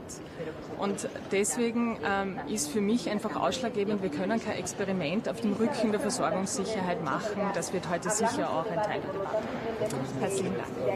Von der Kommission und von möglicherweise wurde Preisdeckel für russisches Gas. Das heißt, das ist genauso kritisch zu sehen, der allgemeine Preisdeckel. Das, was ich gerade für den allgemeinen Preisdeckel gesagt habe, gilt natürlich auch und insbesondere auch für die Frage eines Preisdeckels für russisches Gas, der abhängig davon eine Sanktionsmaßnahme ist und keine energiepolitische Maßnahme. Also hier geht es um eine Sanktionendebatte. Aber ganz generell, ich habe es vorher erwähnt, ich habe bei der Diskussion zu dem Preisdeckel auf importiertes Gas keinen Vorschlag gesehen, der sicherstellt, dass dann auch noch genug Gas nach Europa kommt. Die Versorgungssicherheit ist die zentrale Frage, die wir lösen müssen. Minister Koch hat ja schon vorgeschlagen, dass das Gas, das für die Stromerzeugung verwendet wird, deckelt und davon subventioniert aus der öffentlichen Hand. Ist das ein ganz klarer Anspruch? Es sind derzeit sehr viele Ideen im Raum, wie wir die Zielsetzungen erreichen können, die wir haben, nämlich Strom vom Gaspreis zu entkoppeln, damit das auf den Rechnungen der Menschen, auf den Rechnungen der Wirtschaft auch spürbar ist. Das ist eine davon. Wir haben eine andere mit derselben Zielsetzung heute auf der Tagesordnung des Rates mit der Erlösobergrenze bei den Erzeugungsformen unter der Gasproduktion. Und das ist ein Vorschlag, der heute fertig ist, wo es einen Gesetzestext gibt und den können wir heute beschließen und das ist für mich die Priorität, dass wir hier wirklich rasch vorankommen. Aber ich bin mir mit dem Kollegen Kocher ganz einig, er hat ein zweites sehr wichtiges Thema aufgeworfen. Wir müssen schauen, dass wir in Europa den Gasverbrauch reduzieren, weil das Thema Sparen ein ganz wichtiger Beitrag ist. Wir können den Gasverbrauch nicht weiter anheizen in Europa, weil das ist unser Angebot. Frau Minister, würde aber nicht ein gemeinsames Vorgehen beim hohen Preis nicht eher die Versorgungssicherheit stärken, weil gemeinsam ist man doch stärker. Solizitiert man sich gegenseitig rauf. Was macht das für einen Sinn? Ich werde auch heute wieder sehr, sehr stark einfordern, ein gemeinsames Vorgehen beim gemeinsamen Gaseinkauf, weil das ist genau die Antwort auf Ihre Frage. Wenn wir uns hochlizitieren auf der Seite der Preise beim Einkauf, dann ist es einfach gescheiter. Wir bündeln unsere Marktkraft, wir bündeln unsere Einkaufsmacht in einem gemeinsamen Einkauf und da werde ich auch heute wieder Druck machen, dass hier was weitergeht. Geht es nicht Hand in Hand, gemeinsamer Einkauf und gemeinsamer Preisdeckel? Wie gesagt, ich habe keinen Vorschlag gesehen, der mir sicherstellt, dass wir genügend Gas nach Europa geliefert bekommen, wenn wir nicht mehr bereit sind, das zu zahlen, was verlangt wird. Die zentrale Frage, die wir lösen müssen, ist die Versorgungssicherheit. Das ist die oberste Priorität für alle Energieminister und Ministerinnen in der Europäischen Union. Wie gesagt, es ist klar, mir ist klar, es gibt unterschiedliche Voraussetzungen in Europa, aber es muss auch allen anderen klar sein, Österreich ist nach wie vor sehr, sehr abhängig. Jetzt denn die Versorgungssicherheit noch, wenn wir jetzt solche Anschläge auf die Gaspipeline Nord Stream sehen und wäre es nicht einfach Putin vorzugreifen, bevor er das Gas abstellt und zu sagen, wir kommen mit dem Gas nicht vorbei.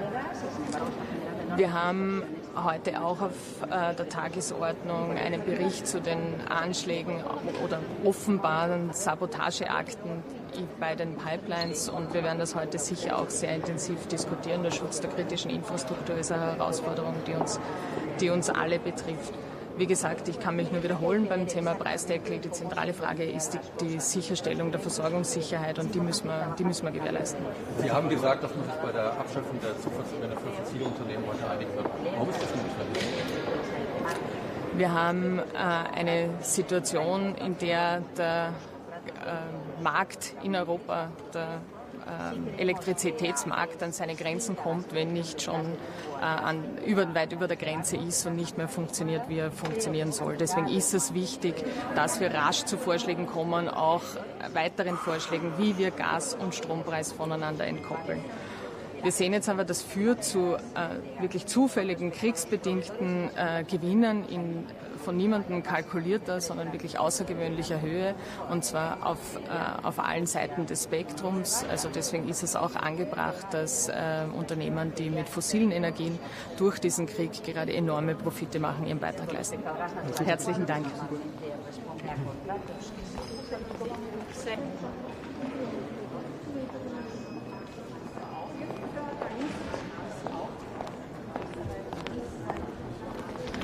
Bonjour à toutes et à tous. Ce Conseil des ministres de l'énergie sera important aujourd'hui. Nous allons encore avancer sur la batterie de textes qui doivent nous permettre de faire face à la crise. Je pense notamment au texte qui va nous permettre de piloter une diminution de 5% des consommations d'électricité en période de pic, puisque c'est cette consommation qui pèse aujourd'hui, ou la perspective de cette consommation qui pèse aujourd'hui sur le prix de l'électricité. Nous allons également mettre en place une contribution sur les profits des entreprises qui aujourd'hui sont productrices d'énergie et qui la vendent à un prix de marché qui est beaucoup plus élevé. Nous allons également mettre une contribution de solidarité sur les entreprises extractives de fossiles et qui ont des activités de raffinage. L'ensemble de ces deux éléments permettant de financer les mesures de protection des consommateurs européens, comme nous le faisons en France, puisque nous avons pris les devants avec l'AREN et le mécanisme qui nous lie avec les producteurs d'énergie renouvelable, qui nous permettent aujourd'hui de financer une grosse partie de notre bouclier énergétique. Mais je vais être très claire, il va falloir aller beaucoup plus vite, beaucoup plus loin et faire d'autres propositions. Je ne laisserai pas les entreprises, les collectivités locales, les industriels s'arrêter en France parce que nous faisons face à des prix de l'électricité et de prix du gaz trop élevés. Et dans cette approche, nous allons demander à la Commission de faire des propositions dans la droite ligne du mandat qui lui avait été donné le 9 septembre dernier. Ces propositions, elles doivent d'abord viser à couper la volatilité sur les marchés de l'énergie. On sait qu'il y a de l'illiquidité aujourd'hui sur ces marchés.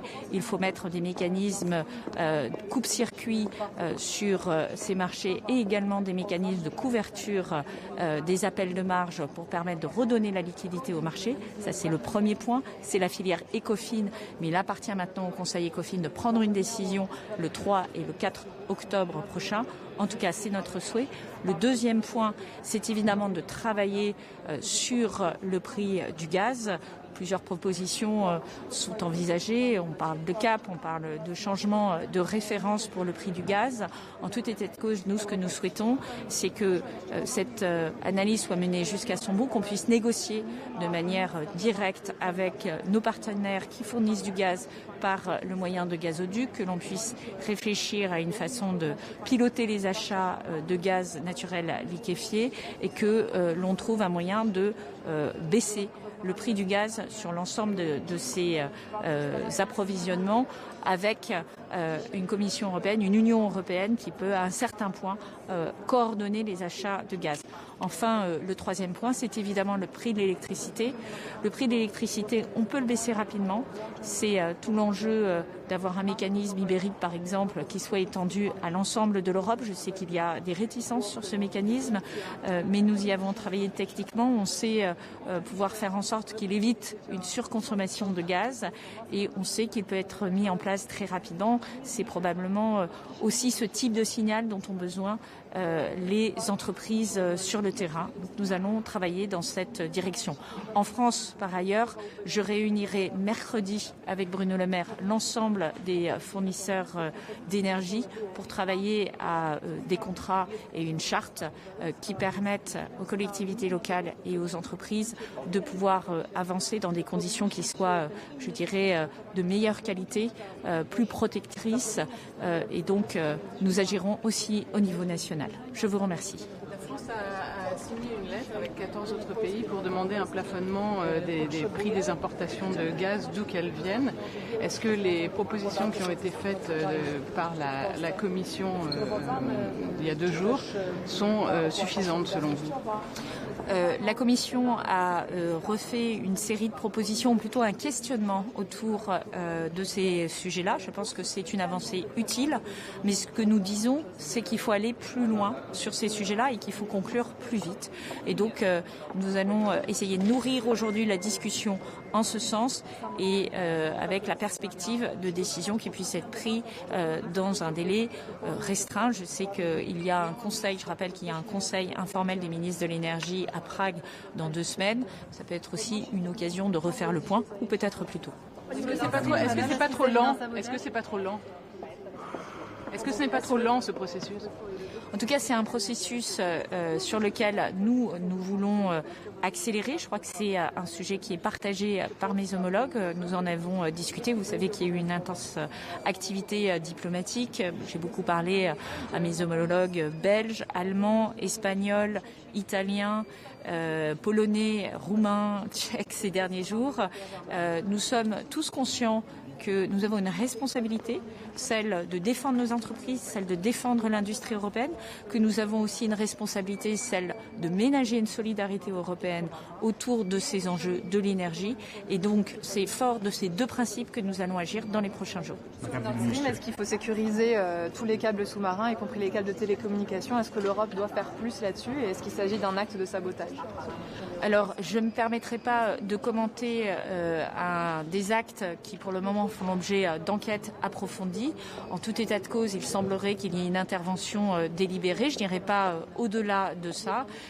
Et cela fait partie de la vigilance accrue que nous devons avoir par rapport à ce type de situation. Madame la ministre, avec tout le travail que vous faites, vous et votre collègue, est-ce qu'il y a une chance que le peuple européen qui paye les mêmes factures comme on a payé avant les guerres, on reste avec cet prix pas raisonnable? Écoutez, en France en tout cas, nous avons pris nos responsabilités, c'est-à-dire que les Français, les ménages français sont aujourd'hui en Europe ceux qui sont les mieux protégés par rapport à l'augmentation du prix du gaz et du prix de l'électricité. Et c'est également le cas des très petites entreprises et des très petites collectivités locales. Donc nous continuerons à protéger les ménages français, les très petites entreprises et les très petites collectivités locales. Aujourd'hui, ce qui est en jeu, c'est le fonctionnement de notre économie et de notre compétitivité au niveau européen. Et nous allons également y travailler parce qu'il n'est pas question de laisser nos industriels s'arrêter. Je vous remercie. Wat gaat België daarmee doen? Ja, wij gaan dat uiteraard goedkeuren. Wacht, is uw vraag binnen of buiten? Sorry, is uw vraag... Ik heb uw vraag niet begrepen. Wilt je de Belgische implementatie? Ja. Is dat... Ja, sorry. Ja. Hoe gaat België die overwinsten precies afromen? Op wie slaat dat? Staat het op Engie of over wie gaat het? Ja, vandaag stemmen we hier in Europa inderdaad de wettelijke basis om ook in eigen land overwinsten te kunnen gaan afromen. Wij zijn hier mee aan de slag, we gaan hier mee aan de slag en ik zal ook heel snel volgend op de Raad vandaag hier met een voorstel komen.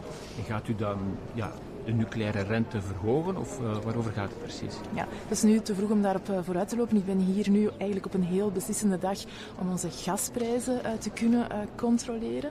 Dat zal de belangrijkste discussie zijn vandaag en wellicht zullen we hier nog wel enige tijd zijn. Maar toch nog even over dat afromen van overwinst. U heeft in de Kamer gezegd, ik wacht op het juridische kader van Europa. Hiermee kunt u aan de slag? Ja, absoluut. Hè. Dus vandaag stemmen we inderdaad dat juridische kader en het is dus ook mijn plan om aansluitend te komen met hoe we dit Belgisch gaan implementeren.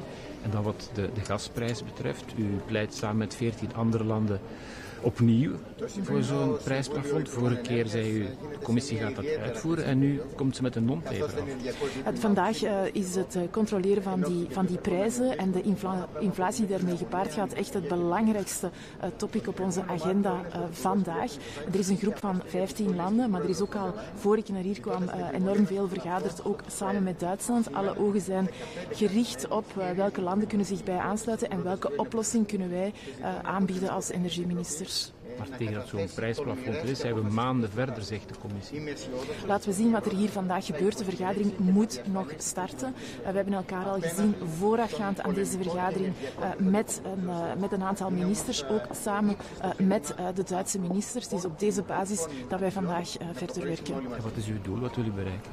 Ja, ik wil heel graag bereiken, het is geen falen is op zich hier geen optie, maar we moeten die gasprijzen echt kunnen controleren.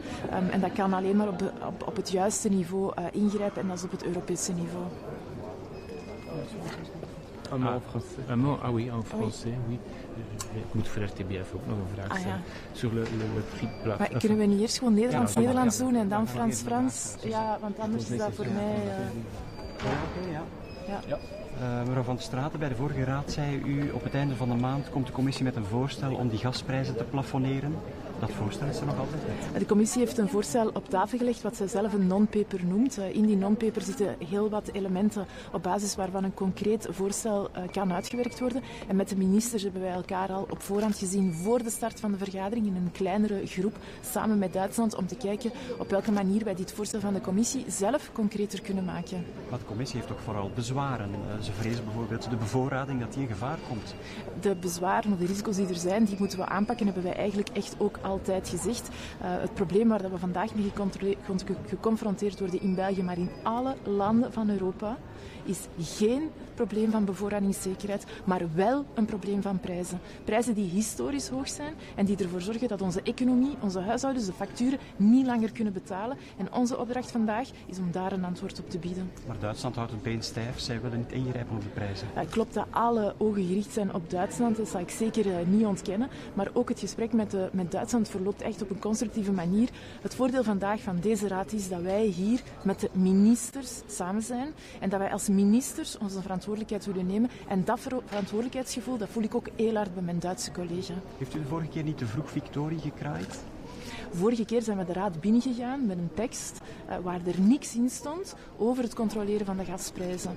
Waar er zelfs geen vraag was aan de commissie om iets op papier te zetten. En zijn we buiten gekomen met een duidelijk mandaat aan de commissie. De commissie heeft dat ingevuld op de manier dat zij dacht dat zij dat moest invullen. En dat geeft in elk geval de bouwstenen voor ons als ministers om daarmee concreet aan de slag te gaan. Los van die gasprijzen liggen andere dingen, noodmaatregelen op tafel. Welke zijn dat juist, die goedgekeurd worden? De noodmaatregelen die op tafel liggen gaan over het verminderen van het elektriciteitsverbruik op piekmomenten. Dat brengt natuurlijk ook de prijs naar beneden en uiteraard het afromen van de overwinsten. De wettelijke basis die ook wij in België heel goed kunnen gebruiken om ons eigen systeem van het afromen van overwinsten te gaan implementeren. Kan dit geïmplementeerd worden bij ons? Er is al een nucleaire rente die gegeven wordt. Er is een nucleaire rente die vandaag afgeroomd wordt. Het gaat over tussen de 700 miljoen euro voor dit jaar dat gaat opleveren. Maar in dat systeem van nucleaire rente is er geen rekening gehouden met elektriciteitsprijzen tot 500, 600 euro. Dus ook daar zit er nog een buitengewone overwinst. Maar nu noemt je dat bedrag. Ja, nee, ik wil het opnieuw doen voor u ook. Sorry, maar ik moest er nog wat inkomen. Nee. Sorry.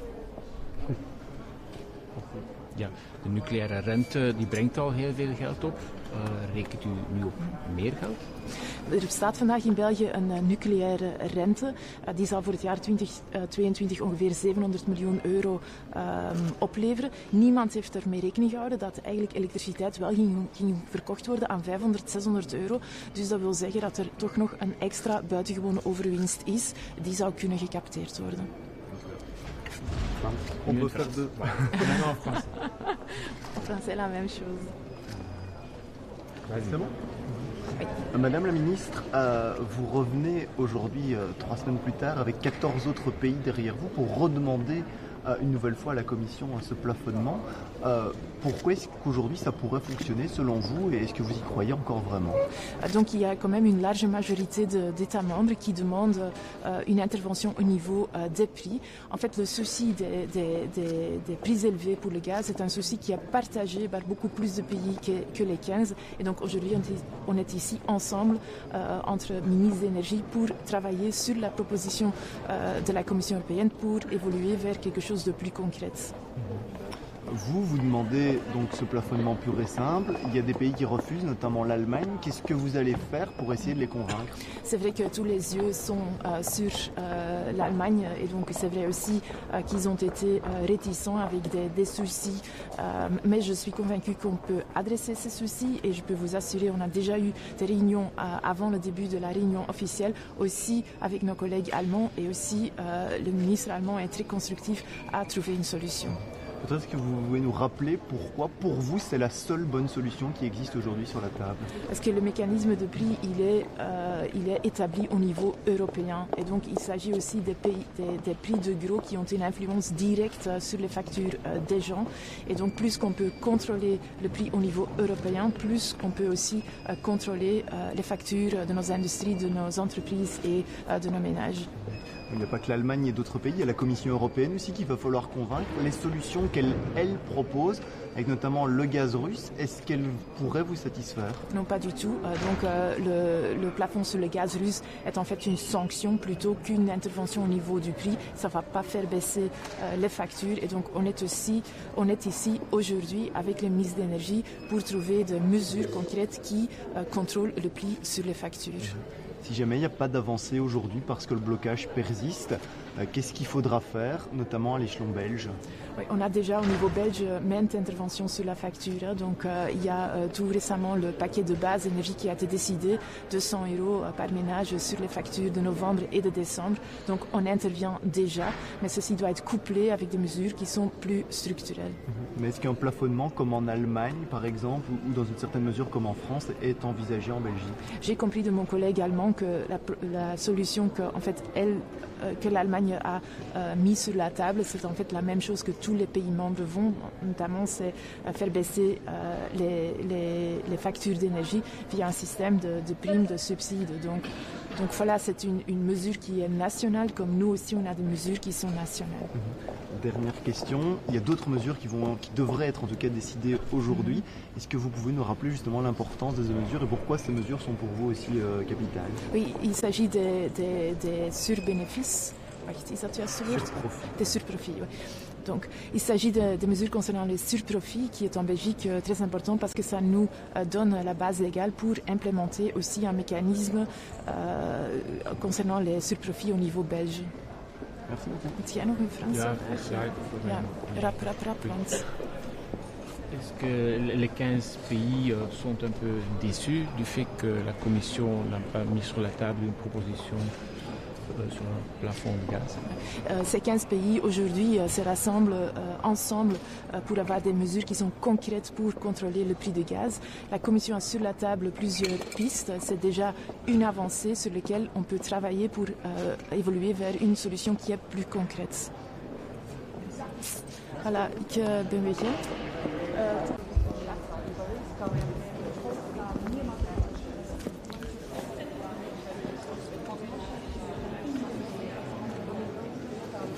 Το σημερινό Συμβούλιο Υπουργών Ενέργειας γίνεται σε μια ιδιαίτερα κρίσιμη περίοδο, καθώς το ενεργειακό ζήτημα οξύνεται στην Ευρώπη, εν ώψη και του επερχόμενου δύσκολου χειμώνα, πράγμα που γεμίζει με αγωνία νοικοκυριά και επιχειρήσεις. Τον προηγούμενο Μάρτιο, ο Έλληνας Πρωθυπουργός κ. Μητσοτάκης είχε αποστείλει επιστολή στην πρόεδρο Φόντερ Λάιν, ζητώντας την επιβολή ενός πλαφών στο φυσικό αέριο. Σήμερα, 15 κράτη-μέλη στηρίζουν την ελληνική πρόταση, την πρόταση του Έλληνα Πρωθυπουργού και ζητούν από την Ευρωπαϊκή Επιτροπή να καταθέσει τολμηρές και αποφασιστικές προτάσεις. Είμαι αισιόδοξος ότι η Ευρώπη θα υποστηρίξει και θα διασφαλίσει την κοινωνική συνοχή απέναντι στον πολεμικό και ενεργειακό τυχοδιοκτισμό της Ρωσίας. Είναι όμως ύψιστο ζήτημα ανθρωπιστικών και δημοκρατικών αξιών να προχωρήσουμε όλοι μαζί.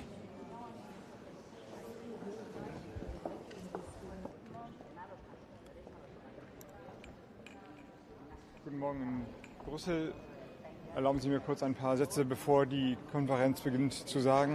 Erst einmal, wir sind weit gekommen, um im Elektrizitätsmarkt Übergewinne oder Zufallsgewinne abzuschöpfen. Das Modell, das die Kommission vorschlägt, ist eins, dem wir zustimmen können. Es ist auch eins, das wir stark mitgeprägt haben. Die ersten Überlegungen, die Modelle, die wir in Deutschland errechnet haben und vorgestellt haben, finden sich darin jetzt wieder. Das kann also vergleichsweise schnell gehen und dann wird die Umsetzung in den Ländern selber vonstatten gehen. Wir sind lange dabei, uns darauf vorzubereiten.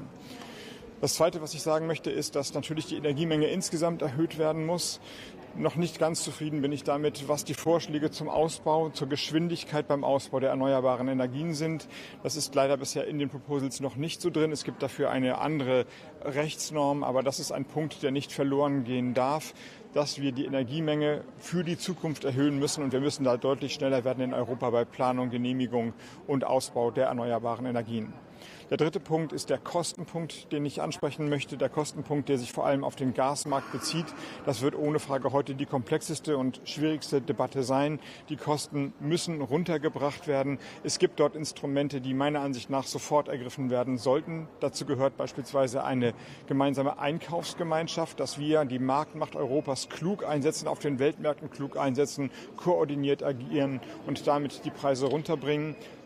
In Klammern so ähnlich wie wir es in Deutschland tun, wo ja über die Plattform THE große Einkaufsmengen organisiert werden und THE inzwischen am Markt so agiert, dass sie nicht mehr zu jedem Preis kauft. Unsere Speicher sind gut gefüllt.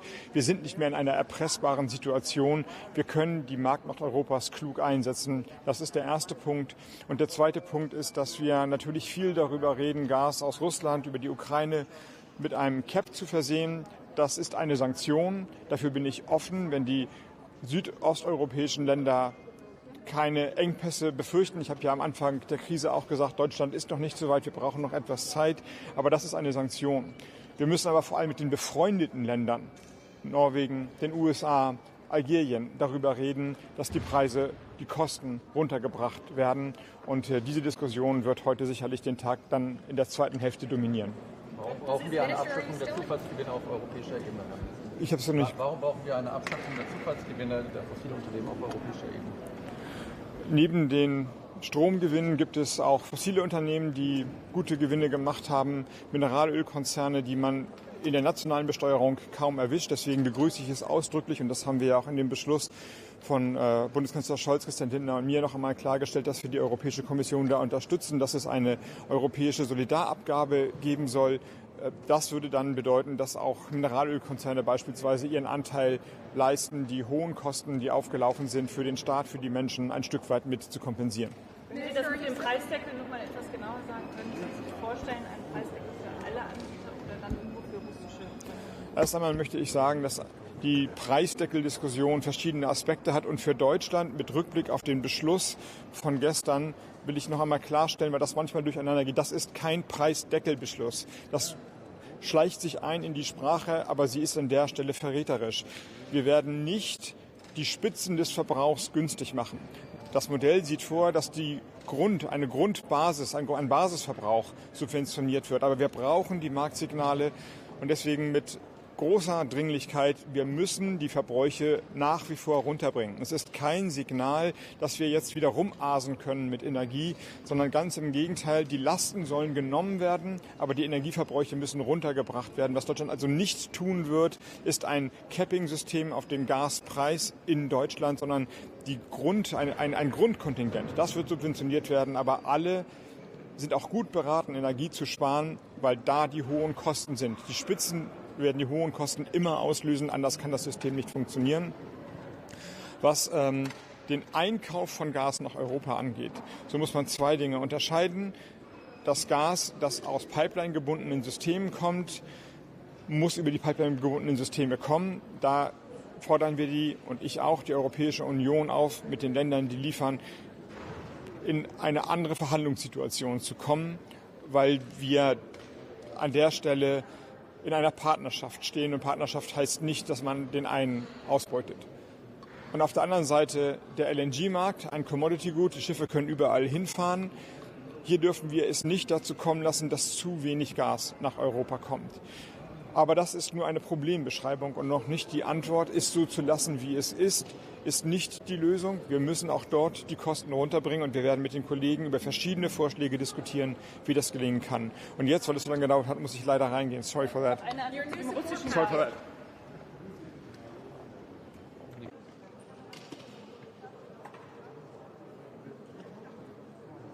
I'm very conscious I'm going to be very late, so I have to go up to the meeting now, but I think it's important from my mind, from the Irish government perspective, The key thing we need, an outcome of this meeting today, is solidarity. And right through this energy crisis, we've recognised that if we divide, that serves the Russian government. If we unite and stay strong together, that serves the people of Europe. And I believe we can do that. I think the Commission proposals are good ones. They allow us to address some of the excess profits going to the energy industries and bring it back to help our people. Each country has slightly different circumstances, but that broad principle that the unfair profits caused by a war, not by any action of any companies, do have to be brought back in to help people in the bills. I believe the Commission text does that. I think it will be agreed. Certainly hope it will. And then we need to think on the next steps, how we manage this crisis in a way of unity. And that's the most important issue today. Minister, by helping consumers and households with bills, do you risk undermining your calls to reduce energy usage? No, I think you can do it in ways that avoid that. We can't cushion the entire blow. There will still be a higher cost, even if a large amount of these windfall gains are recycled. That still leaves a very high price. So, and we need to do that. We have to be energy efficient, but we can't. We have to help our people too, and businesses. So I think we can do both. What's your position on the gas price? Well, firstly, there's real sense. The market is not functioning, the gas markets. And Europe in particular is being paid very high price. Often in the recent months, because we had to fill up our storage, that may change now. I think we have to work internally, but also we have to work internationally. We have to work with some of the supply countries, Norway, UK, America. We have to work with other major consuming countries like Japan, Korea, because we are in the LNG market. It is an international market. And I think it's that coordination, not just internally, but also with other international countries who are our main suppliers, but also countries that we have close relationships with. We need to work with them as well as internally. Minister, since the beginning of the war and with all the effort the minister are doing, the price is increasing day by day. When this price will stop increasing? When is it the citizen will feel the price is frozen? That depends on what happens with the war, and that's something we don't have full control over. The price, it will take us some time, but as we turn to other supplies rather than Russian supplies, there will be a moderating impact on the price. But we've always, I think in the last number of months, we've realised this is going to be a 2-year probably challenge, not a 1-year one. It's not one winter we have to provide for. We have to think about how we provide and protect for the next winter as well. And that should influence the approach we take so that we have reserves, that we have, and that's why unity is important, that we have to stay united now for 2 years to get through it in all likelihood. Please God, it will be sooner. Please God, that war will come to an end sooner. But we can't be certain of that, and therefore we have to prepare for a more medium-term approach. How sure are you about this unity? Because Hungary is going I'm sure one thing, if I don't get up there now straight away, I'll be late, so apologies about that. What's your stance about the security issues and the attacks on pipelines? The attack on pipelines on Nord Stream, are you concerned? Are you taking Hugely concerned, as we all are. And I look forward to hearing some of my colleagues today. We have to wait for the evidence as to what happened, but anyone with any knowledge of the energy industry would realise this is unprecedented and deeply worrying. Thank you. Thank you.